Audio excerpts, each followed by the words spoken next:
All right. What makes a college football jersey iconic, and what are the best college football jerseys of all time? So first of all, we need to set it up. What makes a college football jersey iconic, Strez? I think it's the totality of the uniform and the history behind it. Because I think that there are some schools that their jerseys are pretty boring, but their helmets are awesome. And they have so much history, tradition, and success at these schools. Like, I'm thinking like Notre Dame. I mean, you can say boring jersey. All right, it's fine. We're boring. Oklahoma, boring jerseys. Alabama, boring jerseys. Ohio State, not as boring as the other three that I just mentioned. Still boring jerseys. Penn State, boring State, boring. Like, it's just like there's so many of these schools that it's just boring. But their helmets, when you include their helmets, it's like, oh yeah, okay, now we're talking. You got the Buckeye stickers. You know, you've got the number on one side for the Alabama uniforms, their helmets. You know, the Wolverines have that banana splatter or whatever they call it. And you have some schools that their regular uniform, like Nebraska, is really boring. But when they do the black shirts, yes, those are sweet. Oh yeah, baby. But then you've got schools like Oregon. You can't. Do they have an iconic jersey? I don't know. They have so many really cool uniforms, really cool jerseys. So, but like no success in any of them. No, it's just that's a hard question to answer. But I feel like you have to let your view of what a college football jersey looks like be swayed by the totality of the uniform and the history and success that jersey has witnessed. And you know what iconic players in it. So I mean that has a lot to do with it. Yeah. When you look at a jersey and all of a sudden you know you've got 3 or 4 names that come in. I think of the traditional powerhouse schools. ESPN Southwest Florida put out a list. I've always been a fan of Georgia's. There's something about their red and black. It's kind of similar to Ohio State's red and black. I'm a big fan of that, like cardinal red, as opposed to like crimson red that like Oklahoma's got. I like that cardinal red with black. I think Clemson in the orange isn't my favorite, but it is a lot of people's. I don't actually think anybody in college football has a better uniform and helmet combo than Florida. You might be right. I was going to say Florida State. I really like Florida State's too. Yeah, the Seminoles have some pretty sweet. Yeah. But I agree. Like, for me, it's the totality part, like Strez says. Like, I hate it when the jerseys slack, but the helmets are dope, or vice versa. Yeah.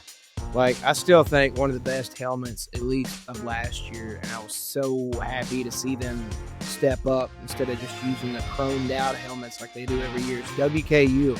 Western Kentucky killed it last year with big eyeballs on the side of the helmet.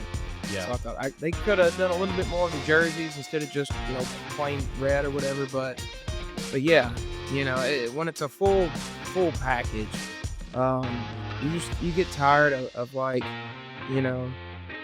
Alabama's, Penn State's, stuff like that. It's like, give us a little something, some creativity. Well, something. The first couple of years that Oklahoma had the Bring the Wood jersey, they called it. We played bad in it, so I was the guy that was like, no, we don't play in that. Get rid of it. But UCLA's gold and blue, I always think looks really cool, especially a day game on TV. It looks really, really good. Hot take, I've always thought that the Miami U was about as overrated a helmet as is in college football. I don't like it. I think it's real. Like, their jerseys are like the orange and the green, the way they stripe the pants, stripe the shoulder, and then the helmet just kind of looks like, to me, it's kind of got a Nebraska thing going for me. I will say, and Texas is one of those. It's not a crazy jersey, it's not a crazy uniform, but there's something about it's. Strez will, y'all play him, but it's something about like when they run out of the tunnel with the Longhorn thing, it's got like a aura thing. I don't know what it means. And when I think of like a Texas jersey, I immediately see Vince Young. Yeah. Running it into the pylon for that touchdown in the national championship. Like some jerseys just have moments to them. where you're just like undeniably like this is one of those jerseys that's up there. Well, and that's what makes Oklahoma's cool, because you get like you see it and immediately you're like Adrian Peterson, Baker Mayfield, like the names that come up. But if you take all those, those traditional schools that's what you think of out of it, I personally don't think there's a better uniform.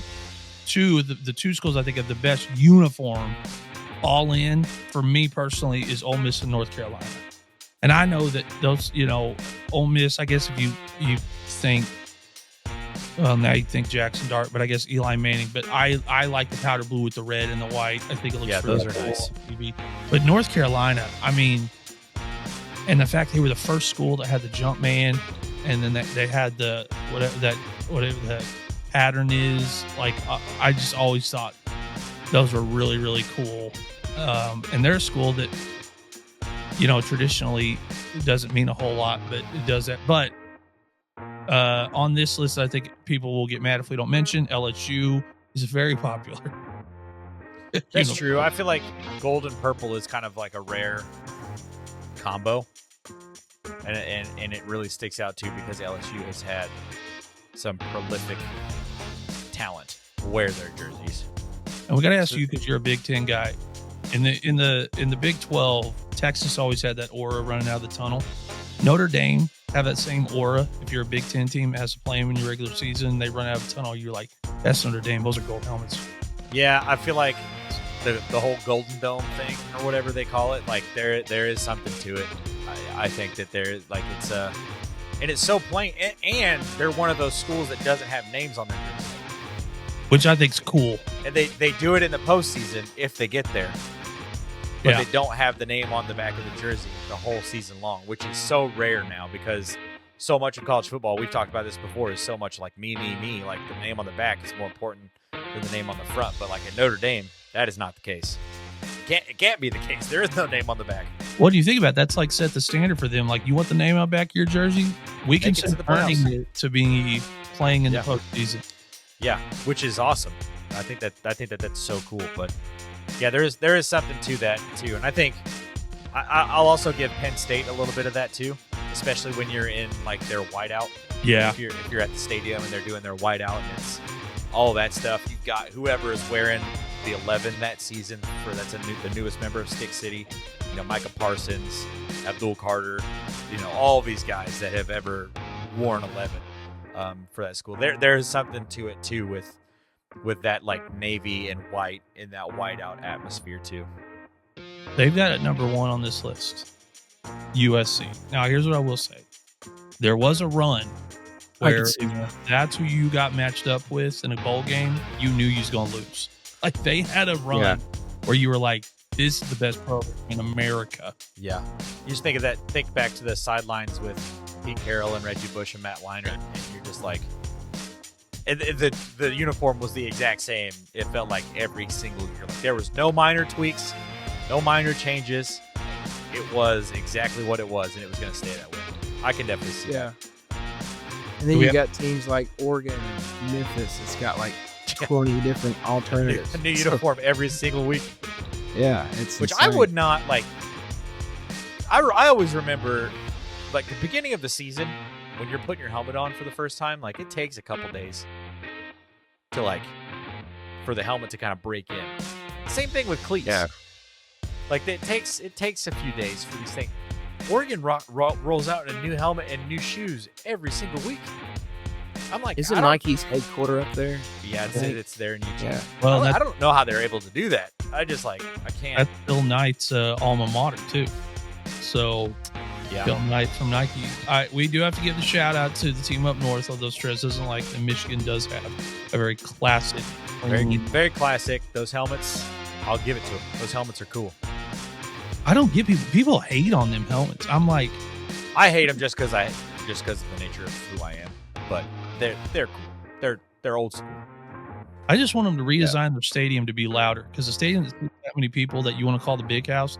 You need to design that thing to be louder, because it's not that loud. Yeah, it goes out and not up. Yeah, you got to. That's how all of those stadiums are, because like college football stadiums are massive. There's like 15 college football stadiums that are all ahead of the biggest NFL stadium on like the size of football stadiums.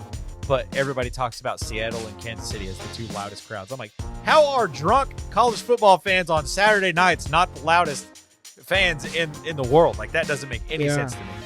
Or at College Station or any. Yeah. Well, I can tell you, all horns. Oklahoma until a few years ago had an open end zone. It wasn't bowled all the way in. And the first game I went to where they bowled that thing in, it was wild. Yeah. How loud it got. I mean, they were having trouble with microphones on the field because it's giving the feedback you didn't know was going to be there. And I was like, now I'm looking at it like, just need a third level on that end zone on that side, and this place will be bonkers to have to play in. But yeah, I mean, only ones on this list that they mentioned that we didn't mention. Obviously, we said Oregon, but they don't get to count because they got 75 uniforms. I don't think you ought to be able to count. Washington, they got on here with the purple and the gold. I do like the 3 stripe down the middle of the helmet. I think that's sweet. Yeah. They have Nebraska on here. That's got to be one based on, and Alabama's on here. Listen, that's the problem with Alabama. If Alabama's running out of the tunnel at you and you're the team playing, your images of players are flashing through your head of like, that's Alabama. Yeah. I can see the Nebraska, for me, like, it's their helmet. Yeah. Like, it's that red stripe down the middle with the N on the side. Like, that looks clean. That looks nice to me. But like, the jersey itself is not. They're the school that their alternate, their black shirt is leaps and bounds better than their Those are cool. main. Like the whole black shirt thing, people wear throw the bones or whatever. Yeah, I mean, that's cool. I would love that. But all right, well, there you go. There's our list. If your team didn't make it, we're sorry. We're not going to consider teams that have no tradition because we're going to do that. There are some teams like that need a makeover. Yeah, like good about that, like Arizona. Gosh. Yeah, there's a list we should do sometime. What's better, their college basketball uniform or their college football uniform? There's some college basketball schools that they'll do the exact same type of uniform for college football, and it don't work.